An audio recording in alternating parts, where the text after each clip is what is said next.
France में अचानक मौसम का मिजाज बदलने लगता है। आसमान में काले बादल छा जाते हैं।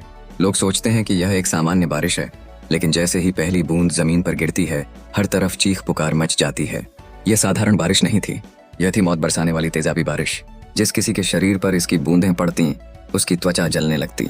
कुछ ही घंटों में पूरा शहर दहशत में डूब जाता है। लोग अपने घरों में कैद हो जाते हैं। सड़कें सुनसान पड़ जाती हैं। इसी शहर में एक परिवार भी इस आपदा से बचने की कोशिश कर रहा था, पति पत्नी और उनका बेटा। लेकिन समस्या यह थी कि उनका बेटा पहले से ही बीमार था। उसके शरीर में पानी की कमी हो चुकी थी और उसकी हालत लगातार बिगड़ रही थी। उसे तुरंत सुरक्षित जगह पर ले जाना जरूरी था, पर बाहर निकलने का मतलब था मौत को दावत देना। इसी बीच एक आदमी उनकी ओर दौड़ता हुआ आता है। उसका पूरा शरीर तेजाबी बारिश से बुरी तरह झुलस चुका था। उसे देखकर सभी समझ जाते हैं कि बाहर का हाल कितना खतरनाक है।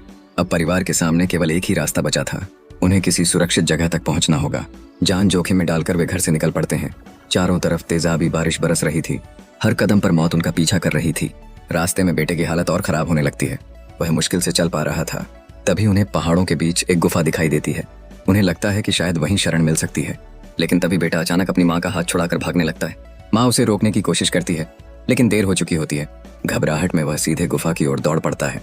अब परिवार के सामने एक नया खतरा खड़ा हो चुका था। बाहर तेजाबी बारिश थी और अंदर गुफा में क्या छिपा था, यह कोई नहीं जानता था। जिंदगी और मौत के बीच फंसा यह परिवार अब ऐसी परीक्षा से गुजरने वाला था जिसकी उन्होंने कभी कल्पना भी नहीं की थी।